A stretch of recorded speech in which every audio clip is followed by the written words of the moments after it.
दोस्तों, नौकरी पथ में आपका स्वागत है। आज हम लोग भारतीय राज्य व्यवस्था के अंतर्गत अनुच्छेद से संबंधित जो विभिन्न प्रतियोगी परीक्षाओं में पूछे गए हैं उसके बारे में हम लोग देखेंगे और इसमें जो भी महत्वपूर्ण प्रश्न पूछे गए हैं उसी को संग्रह करके हम लोगों ने बनाया तैयार किया है ताकि आप लोगों को रिवीजन की दृष्टि से भी अच्छा रहे और आगे एग्जामिनेशन के प्रिपरेशन से भी। तो इस संदर्भ में भारत के संविधान के कौन से अनुच्छेद भारत के राष्ट्रपति के महाभियोग के प्रावधानों के बारे में उल्लेख किया गया है, अर्थात भारत के राष्ट्रपति पर जो महाभियोग लगाता है वह संविधान के किस अनुच्छेद के अंतर्गत प्रावधान दिया गया है उसके बारे में यह प्रश्न पूछा जा रहा है। अब विकल्प देखते हैं। अनुच्छेद 51 के अंतर्गत, अनुच्छेद 61 के अंतर्गत, अनुच्छेद 54 के अंतर्गत, अनुच्छेद 63 के अंतर्गत। तो इस प्रश्न का जो करेक्ट आंसर होगा वह दोस्तों विकल्प बी होगा, अर्थात अनुच्छेद 61 के अंतर्गत जो है राष्ट्रपति पर महाभियोग लगाने का उल्लेख किया गया है। तो इसे आप लोग ध्यान में रखेंगे, यह भी प्रश्न बार बार पूछा जाता है। अब हम लोग नेक्स्ट क्वेश्चन देख कि संविधान के किस अनुच्छेद के अंतर्गत मंत्रीगण सामूहिक रूप से लोकसभा के प्रति उत्तरदायी होते हैं। तो दोस्तों आप लोग ध्यान में रखेंगे कि संसदीय व्यवस्था जो है उत्तरदायी की व्यवस्था करती है। तो इस संदर्भ में यह क्वेश्चन है कि मंत्रीगण सामूहिक रूप से लोकसभा के प्रति जो उत्तरदायी होते हैं इसका उल्लेख जो संविधान के किस अनुच्छेद में किया गया है। तो इस संदर्भ में विकल्प जो है अनुच्छेद 73 के अंतर्गत, अनुच्छेद 74 के अंतर्गत, अनुच्छेद 75 के अंतर्गत एवं अनुच्छेद 76 के अंतर्गत। तो इस क्वेश्चन का जो करेक्ट आंसर होगा वह विकल्प सी होगा, अर्थात अनुच्छेद 75 के अंतर्गत जो है इसका एक सब क्लॉज 3 है, इसके अंतर्गत जो है मंत्रीगण को सामूहिक रूप से लोकसभा के प्रति उत्तरदायी माना गया है। इससे तात्पर्य है सामूहिक उत्तरदायित्व का संबंध कि कोई मिनिस्टर जो है अपने कार्य एवं नीतियों के बारे में वह व्यक्तिगत रूप से जिम्मेदार नहीं होता है, बल्कि उस मिनिस्टर के लिए पूरा मिनिस्टर जिम्मेदार होता है। अर्थात यदि किसी मिनिस्टर के खिलाफ अविश्वास प्रस्ताव लाया जाता है तो वह केवल उस मिनिस्टर के विरुद्ध नहीं माना जाता बल्कि पूरे मंत्रिपरिषद के ऊपर माना जाता है। तो इसलिए जो है वहाँ सामूहिक रूप से उत्तरदायित्व की व्यवस्था की गई है और यह व्यवस्था जो है संविधान के अनुच्छेद 75 के अंतर्गत की गई है। इसे भी आप लोग ध्यान में रखेंगे। मंत्रिपरिषद के गठन के बारे में आधारभूत नियम निर्धारित करता है। तो इसमें विकल्प देखते हैं। अनुच्छेद 26, अनुच्छेद 32, अनुच्छेद 75, अनुच्छेद 356।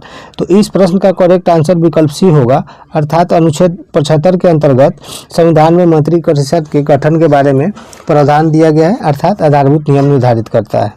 अब हम लोग नेक्स्ट क्वेश्चन देखते हैं है कि संविधान के किस अनुच्छेद के द्वारा संसद की संयुक्त बैठक का प्रावधान किया गया है।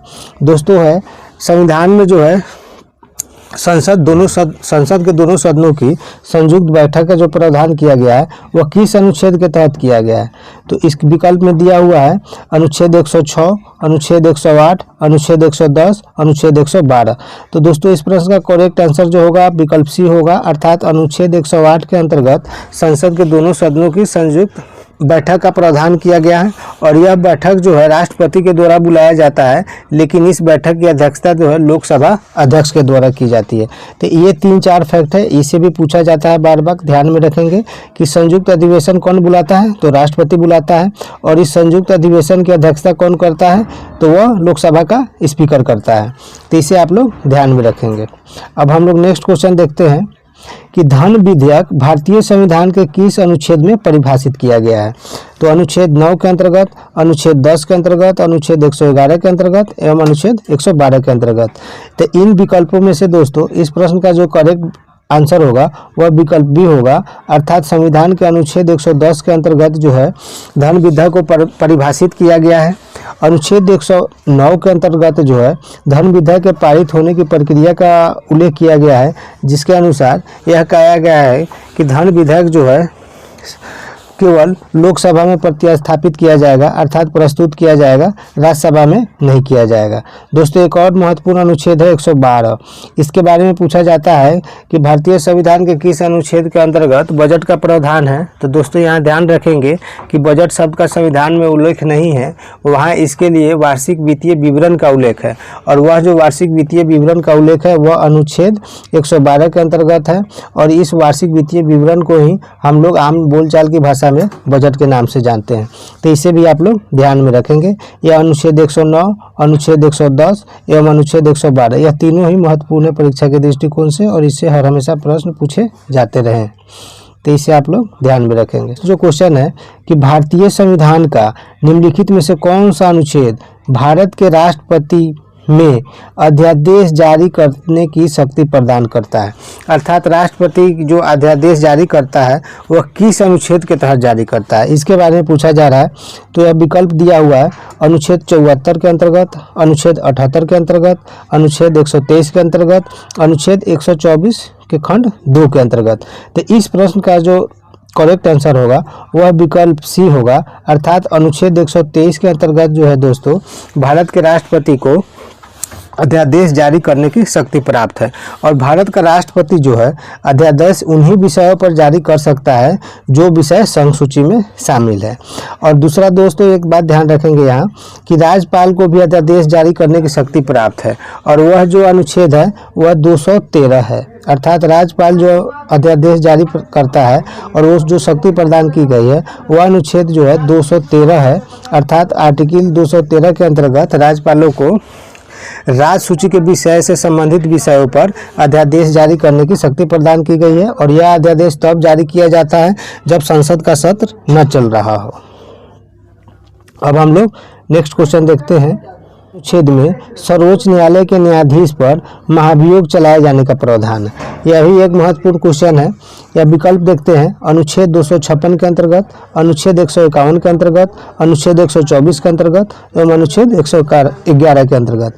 तो इस प्रश्न का जो करेक्ट आंसर होगा वह विकल्प सी होगा, अर्थात 124 के अंतर्गत जो है सर्वोच्च न्यायालय के न्यायाधीशों पर महाभियोग चलाने का प्रावधान का उल्लेख है। और 124 के अंतर्गत ही इसमें सब क्लॉज खंड 1, खंड 2, खंड 3 इस तरह से विभाजित करके अलग अलग प्रावधान किए गए हैं।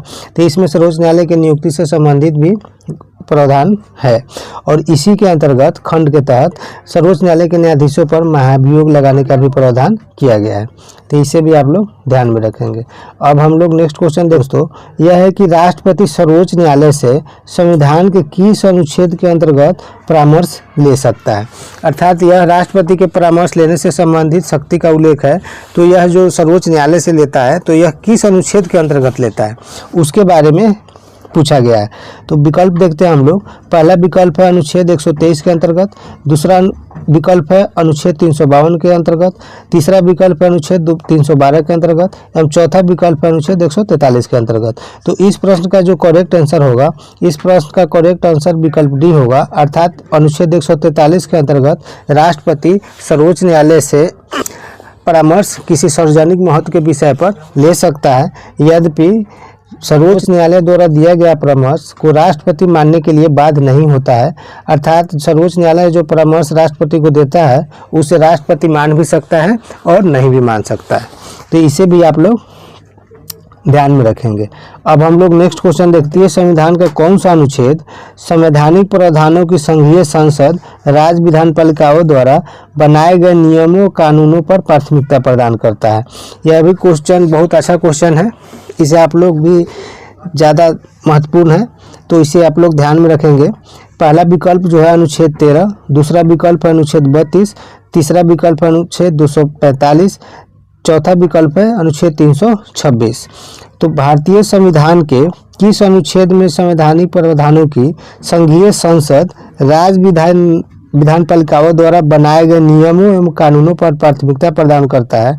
तो इसका जो करेक्ट आंसर होगा विकल्प सी होगा, अर्थात जो है संघीय संसद राज्य विधानपालिकाओं द्वारा बनाए गए नियमों कानूनों पर प्राथमिकता प्रदान करती है, यह अनुच्छेद 245 के तहत। तो इसका करेक्ट आंसर अनुच्छेद होगा 245 विकल्प सी। अब हम लोग नेक्स्ट क्वेश्चन देखते हैं। संसद को राज्य सूची के विषय के संबंध में विधि बनाने की शक्ति प्रदान करता है। दोस्तों यह भी क्वेश्चन बहुत ही महत्वपूर्ण है, यह भी हर हमेशा पूछे जाते रहे हैं। तो इसका विकल्प देखते हैं। अनुच्छेद 115 के तहत, अनुच्छेद 116 के तहत, अनुच्छेद 226 के तहत, अनुच्छेद 249 के तहत। तो इस प्रश्न का करेक्ट आंसर होगा विकल्प डी, अर्थात अनुच्छेद 249 के तहत जो है संसद को राज्य सूची के विषय में संबंध में विधि बनाने की शक्ति प्रदान करता है। और यह शक्ति संसद को तब प्रदान होती है जब राज्यसभा अपने सदस्यों को 2/3 बहुमत से यह संकल्प पारित कर देता है कि उक्त विषय राष्ट्रीय महत्व का है, तो उस संदर्भ में संसद जो है विधि बनाने के लिए अधिकृत हो जाती है।